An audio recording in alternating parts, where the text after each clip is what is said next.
అందరికీ నమస్కారం. ఈరోజు కంటోన్మెంట్ బోర్డు ఏదైతే మెర్జర్ కావాలని కంటోన్మెంట్ మెర్జర్ మూమెంట్ తీసుకున్నామో అందులో భాగంగా రేపు ఏదైతే క్రికెట్ మ్యాచ్ స్టార్ట్ అవుతుందో జేఏసీ ఫామ్ అయిన తర్వాత జేఏసీలో చర్చలు జరిగినాక జేఏసీలో అడ్వైజులు తీసుకున్నాం. ఏమేం కార్యాచరణ తీసుకోవాలి, ఏమేం ప్రోగ్రామ్ చేయాలని డిసైడ్ చేసినాము. అందులో భాగంగా ఆ రోజు డిసైడ్ అయింది ఏంటంటే ఇట్లా క్రికెట్ మ్యాచ్ కూడా పెట్టాలి. దాంట్లో కూడా యువతలు కూడా చాలామంది దీంట్లో ఇన్వాల్వ్ అయ్యి వాళ్ళు కూడా మెర్జ్ కావాలని డిమాండ్ చేస్తారు. కాబట్టి ఈరోజు రేపు ఏదైతే క్రికెట్ మ్యాచ్ స్టార్ట్ అవుతుందో దాని పోస్టర్ ఆవిష్కరణ చేయడం జరిగింది. ఈరోజు క్రికెట్ మ్యాచ్ కూడా ఆర్గనైజ్ చేసేది శరత్ మరి తరుణ్ యూత్ అందరు కలిసి ఈ క్రికెట్ మ్యాచ్ టోర్నమెంటు, ఈ టోర్నమెంట్ పేరు కూడా cantonment merger movement cricket tournament అని పేరు పెట్టారు.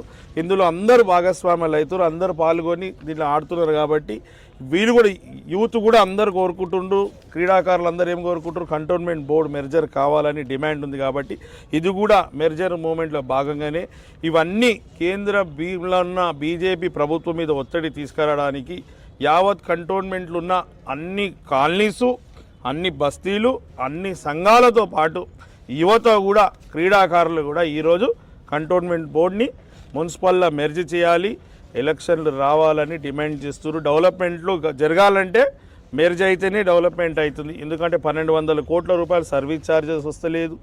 ఇక్కడ స్పెషల్ ప్యాకేజ్ కూడా సెంట్రల్ ఇవ్వలేదు. గత 5 సంవత్సరాల నుంచి ఎలక్షన్ పెడతలేదు.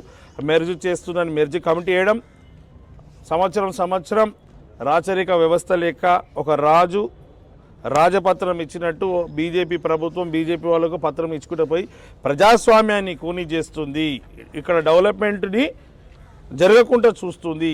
డెవలప్మెంట్ జరగాలి, ప్రజాస్వామ్యం బతకాలి, ప్రజలందరూ వాళ్ళ ఓటు హక్కు వినియోగించుకోవాలంటే ఈ కంటోన్మెంట్ బోర్డు మున్సిపల్ మెర్జ్ అయితేనే ఓటు హక్కు వినియోగించుకుంటారు. ఎందుకంటే ఈ చుట్టుముట్టంతా రానున్న 4 నెలల్లో జిహెచ్ఎంసీ ఎలక్షన్ కావచ్చు, మల్కాజ్గిరి కార్పొరేషన్, హైదరాబాద్ కార్పొరేషన్, అన్ని కార్పొరేషన్లు ఎలక్షన్లు అవుతున్నప్పుడు మనకే ఎలక్షన్ ఉండని విధంగా వీళ్ళు చేస్తారు. కాబట్టి ఇది వాళ్ళ మీద ప్రెషర్ పెట్టడానికి ఈ తొందరగా మెర్జ్ కావాలని ఒక డిమాండ్ తోటే ఈ యొక్క క్రికెట్ మ్యాచ్ కూడా. కాబట్టి ఇందులో చాలామంది ఇప్పుడే ఈ ప్రెస్ మీట్ స్టార్ట్ కాకముందు కూడా రిపోర్టర్లతో మాట్లాడితే మీరు కూడా ఎవరెవరైతే మెర్జ్ కావాలని ఇంట్రెస్ట్ ఉందో వాళ్ళు కూడా ప్రతి ఒక్కరు దీంట్లో భాగస్వామ్యమై మీరు ఆడాలి, ఆడిన వాళ్ళందరూ గెలవాలని కూడా మనసారా కోరుకుంటూ ఇక్కడి నుంచి ఏ విధంగా అయితే మెర్జర్ మూమెంట్లో భాగంగా రిలే నిరాహార దీక్ష 8 రోజులు చేశామో, ఇప్పుడు క్రికెట్ మ్యాచ్ కావచ్చు, పోస్టల్ కార్డు కావచ్చు, ఇంకా రకరకాలుగా ఏదైతే నేను పిలుపునిచ్చానో కంటోన్మెంట్ వ్యాప్తంగా సంతకాల సేకరణ కూడా జరుగుతుంది. కాబట్టి అన్ని విధంగా ఇలా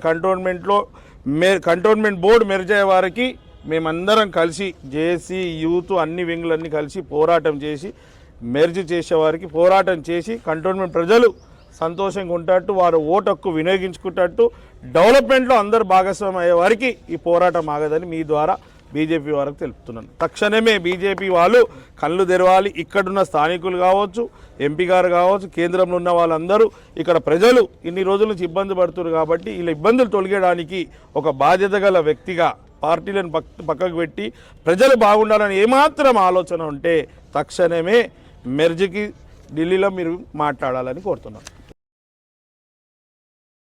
జేఏసీ యూత్ అన్ని వింగ్లన్నీ కలిసి పోరాటం చేసి మెర్జ్ చేసేవారికి పోరాటం చేసి కంటోన్మెంట్ ప్రజలు సంతోషంగా ఉండేటట్టు, వారు ఓటు హక్కు వినియోగించుకునేటట్టు, డెవలప్మెంట్లో అందరు భాగస్వామ్యం అయ్యే వారికి ఈ పోరాటం ఆగదని మీ ద్వారా బీజేపీ వారికి తెలుపుతున్నాను.